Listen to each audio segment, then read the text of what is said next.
Hi, I'm Dan Schmitt. I do a motorcycle racing TV show called Team Chicago Challenge. My email, and I love to hear from my audience, is teamdan45@gmail.com. My website is teamchicago.tv. A lot of good stuff on there, but I have to update it one of these days, somewhere in the near future. But I'm pretty busy doing the TV show. We got racing coming up this year, and but at this museum, I can't cover it all. I'm going to try to cover most of the race bikes and a lot of very unique motorcycles. But the race bikes are what interest me. Board track racers, got a couple land speed record bikes, got some race bikes. So we're going to try to cover as much as I can in these two clips that I'll be putting up on YouTube. And I'm also going to be putting stuff up on Rumble. So on YouTube, you search with Dan Schmitt Motorcycle Racing. With Rumble, you search with Dan Schmitt TV. So I hope you enjoy this, looking at some vintage motorcycles, some modern race bikes, some land speed stuff. I think this could be a pretty good clip. And remember my email, teamdan45@gmail.com. First, we're going to look at John Parham's, the man that created this museum, the man that started J&P Parts. This Streamliner originally started as the Millennium Falcon with two Harley-Davidson engines. Then Ken Ritchie's, my friend from California that owns AirTech, he put a single Harley-Davidson engine in it. John and his crew put a 79 cubic inch Harley-Davidson engine with a Becker 6-speed transmission, and they set the record in the 1350cc class at 178.90 miles per hour with Leo Hess at the wheel. Now let's take a look at some of the land speed records so you understand what's going on with motorcycles at the salt flats. Triumph motorcycles with twin engine Streamliners, a couple different groups, controlled the motorcycle record from 1955 to 1970. Bob Lips with a twin engine Triumph Streamliner went a 245.667 miles per hour, and that was the record. In 1970, it was first Don Vesco that went 251.942 miles per hour. As we see this film, this is part of On Any Sunday, and this is showing Cale Rayborn, well-known Harley-Davidson racer, dirt tracker, and road racer, was chosen to drive this Harley-Davidson single-engine Riley Manning Streamliner, and he set the record 2 weeks later on October 15th, 1970. He went 255.380 miles per hour and set the new record. I should point out that to set the land speed record, you have to go one direction, you have 1 hour to turn the vehicle around, fuel it up, and go back the other direction. You cannot make any changes on the Streamliner between the first run and the second run, and then the average becomes the land speed record. I should point out at Bonneville, the strip is 10 miles long, and the flying mile is right in the middle, and that's where the records are set. We're looking at one of Don Vesco's twin engine Streamliner. Now he set the record using 350 Yamaha two-stroke engines, twin cylinder engines, to set his record at 251 miles per hour. This Streamliner he built, and it was crashed, and Ken Ritchie's again restored this Streamliner. This one has twin 650 4-stroke Yamaha engines that are blown, meaning they are supercharged. He did not set any records with this vehicle, and if you Google Don Vesco's name, you will see that his family has been intimately involved with land speed records for many, many years. And in 1974, he did go 281.7 miles per hour. We are now looking at my friend, Bob Bumgardner from Elmhurst, Illinois. I met Bob when I was Coffee Dan and he was working on construction. This is a 1953 Triumph T100, and Bob began going to Bonneville in 1958. He has set many records in the 650 and the 750 class with this motorcycle. It runs in the APS VG class, which is semi-streamlined. Right next to Bob's bike, we spot the Plymouth Monster. The Plymouth Monster has a 6-cylinder Plymouth engine, and in July of 1935, this bike had a two-way average of 160.33 miles per hour. You can see the large radiator, and this Plymouth engine was put in a Henderson X frame. Ada Tillins and Fred Luther were the two men that built the Plymouth Monster. As we see these pictures from 1935, the Plymouth Monster that went 160 miles an hour in 1935. And now we're looking at a picture of Glenn Curtis. Glenn Curtis, the famous airplane builder, used his motorcycles to develop the engines for his aircraft. I was involved in producing the video for the Art of the Motorcycle Museum at the Field Museum from November of 98 through March of 99, and I had a chance to look at this V8 motorcycle that made Glenn Curtis the fastest man alive in 1907 when he went 136.27 miles per hour on Ormond Beach. This is a great looking motorcycle, and I should point out that it was Barney Oldfield in 1910 that only went 131 miles per hour. Henry Ford in 1903, he went 91.37 miles per hour on Lake St. Clair on the ice. So Glenn Curtis, the man that designed engines for his famous World War I plane, the Jenny, that used the V8 engine, he was the fastest man alive in 1907, going 136.27 miles per hour. We are now looking at the first motorcycle ever built, and it was built by an American. This is a steam-powered.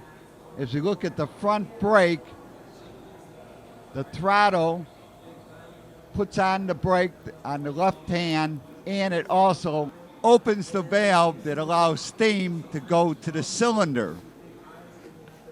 This is a replica. The original one is in the Smithsonian. This replica of a steam-powered motorcycle from 1867. Think about that. The Civil War in the United States was over in 1865.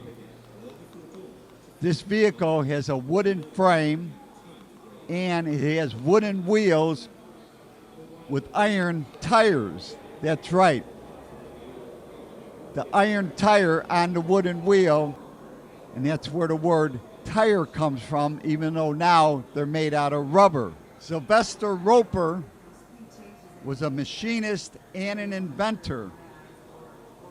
From what I understand, he is the great uncle of Dave Roper, a famous vintage road racer. We could see that this vehicle has 2 cylinders driving push rods that then are driving 2 cranks at the rear wheel.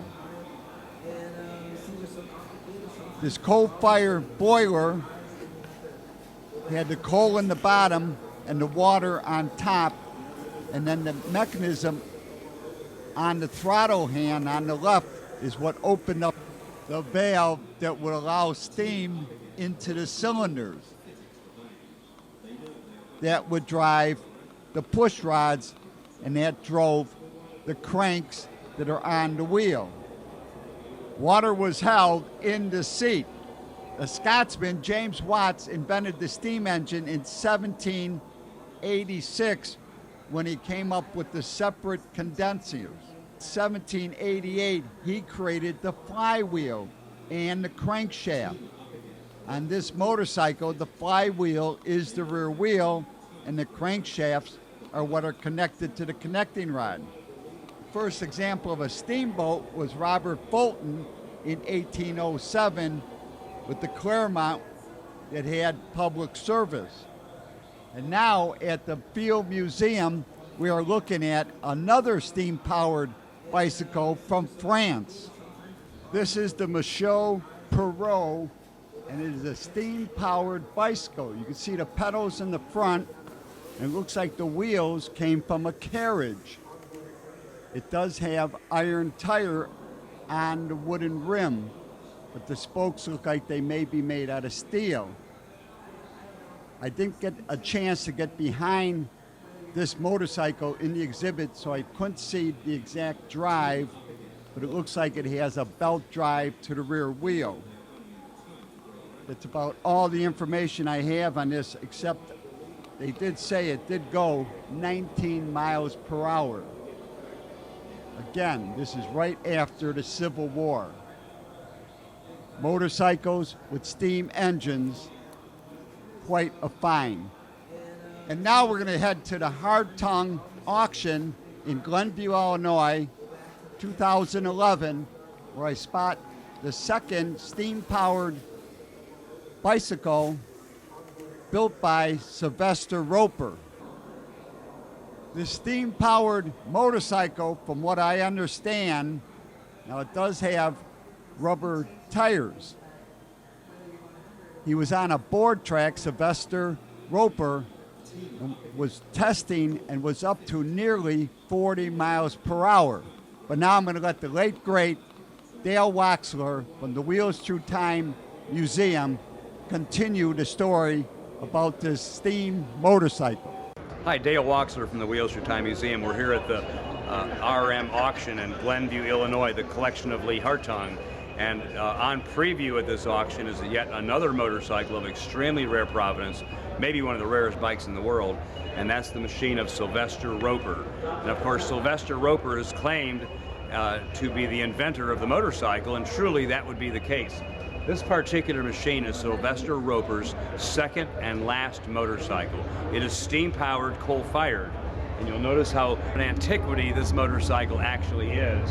And looking around the bike, you can see that its provenance is actual. The crankshaft and all the components are correct and original, as Mr. Roper built in, I believe, 1894. So the machine itself technically is really America's second motorcycle. Here's an interesting story. In 1894, Sylvester Roper was testing and riding his motorcycle, whereupon he had a heart attack while he was riding the motorcycle. When the bike came to the screeching halt with him underneath it, he was found dead. And the history of Sylvester Roper, very well documented. Now, the original Roper motorcycle, steam motorcycle, is in the Smithsonian Institution. This machine is privately owned and will be sold at the RM auction in Las Vegas. So this wasn't in this collection here. This is something No. brought in for this auction. Yeah, this is brought in as a teaser for the auction in Las Vegas, Nevada in January of 1900. This would have been the second American-made. This is the second American. So he could have been making this in the 1880s, maybe, or. No, I don't remember the history Right, exactly. I have it written down, but I haven't. But show me how this shaft works. So this is the piston here. Yeah, your piston is steam powered, so your steam comes in from the top, and this is actually an adjustment for throttle. Basically, it allows the various amounts of steam to be let off. So if you open this up, it lets off less steam. When you let off less steam, the steam's got to go somewhere, which goes through this device to the piston. So as the steam goes into the piston and fires that, and what that does is it articulates the crankshaft, which is actually part of the back wheel. Wow. Engineering feat. And it even looks like a real motor. It even looks like a Harley Davidson gas tank on there. You know, his claim that this being the first motorcycle, and looking at the overall construction, certainly would be true. Thank you, Dale. He was a great friend. And now we look at the push rods and the crank. The crank at the rear wheel was only on one side.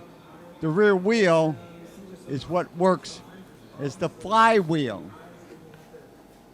If you go to YouTube and put in Roper's Steam Motorcycle, there are video clips of working replicas.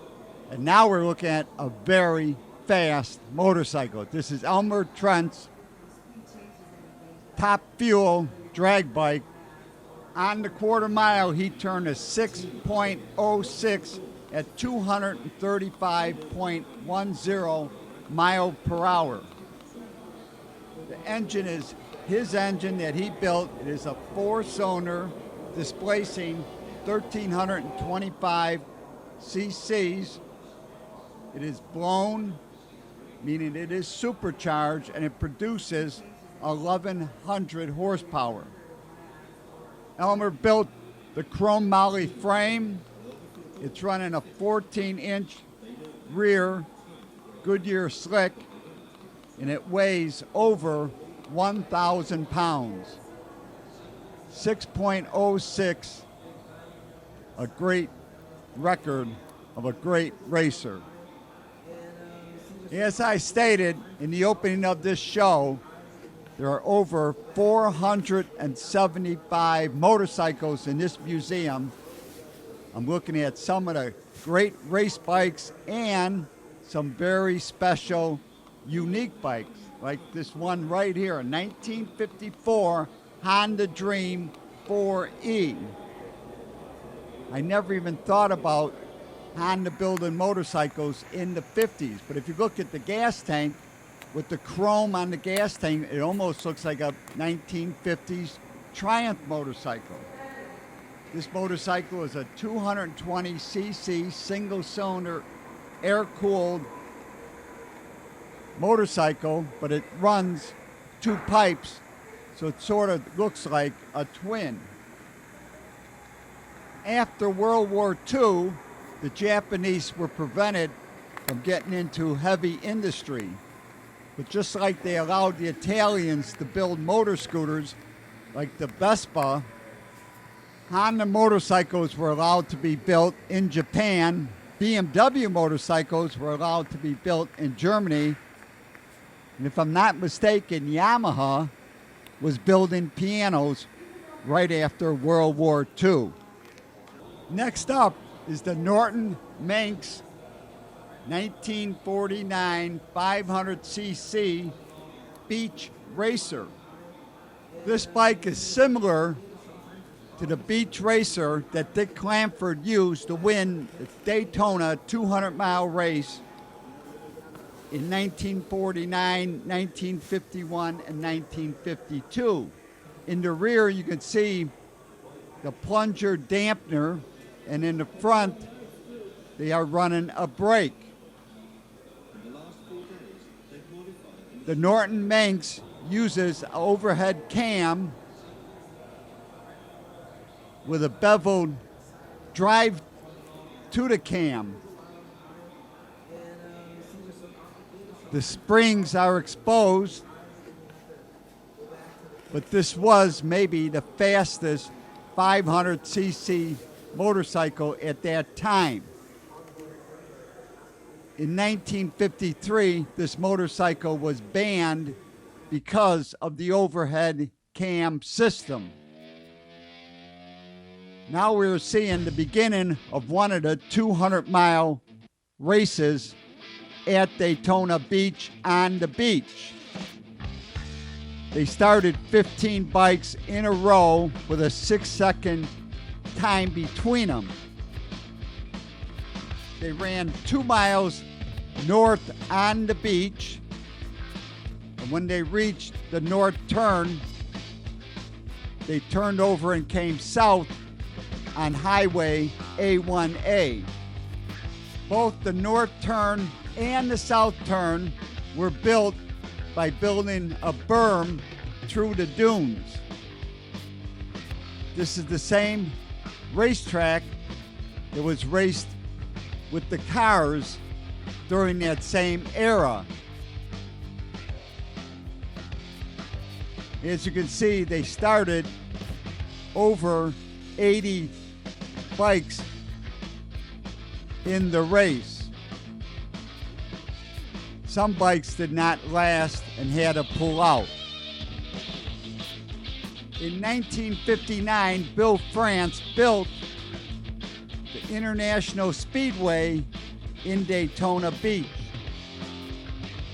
In 1961, he convinced the AMA to move the 200-mile race to the Speedway. In 61, 62, and 63, they ran the 2-mile infield course. In 1964, they allowed the motorcycles to run on the banking, making the track 3.7 miles long.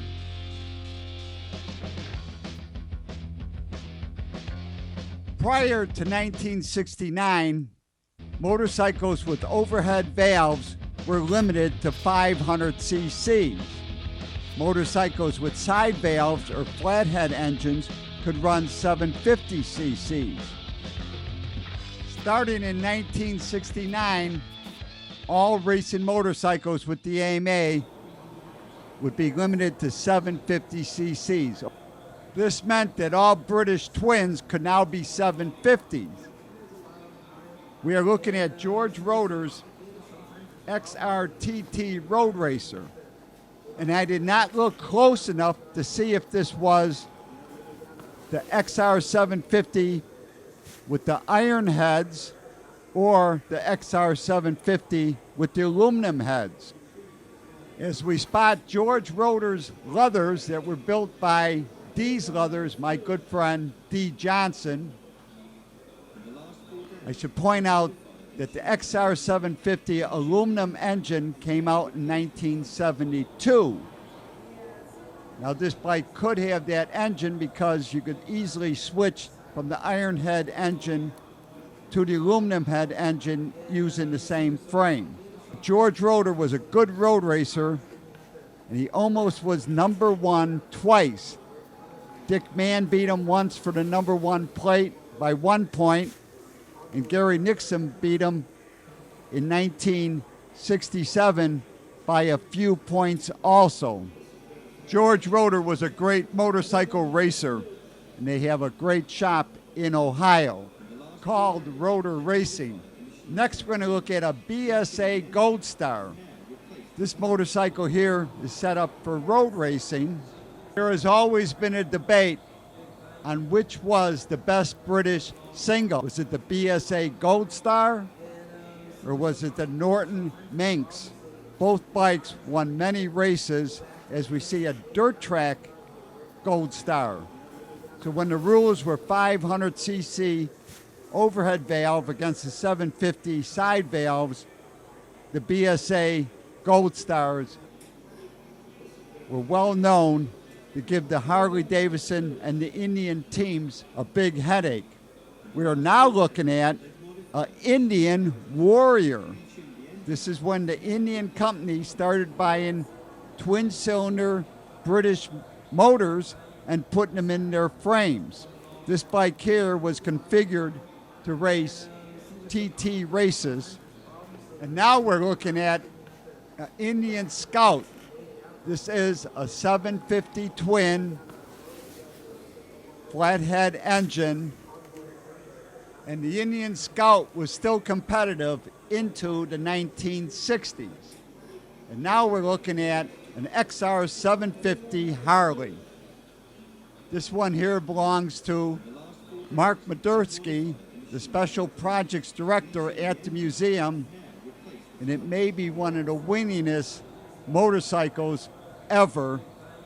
I should know I battled against many XR 750 Harleys as I was fighting for my expert points.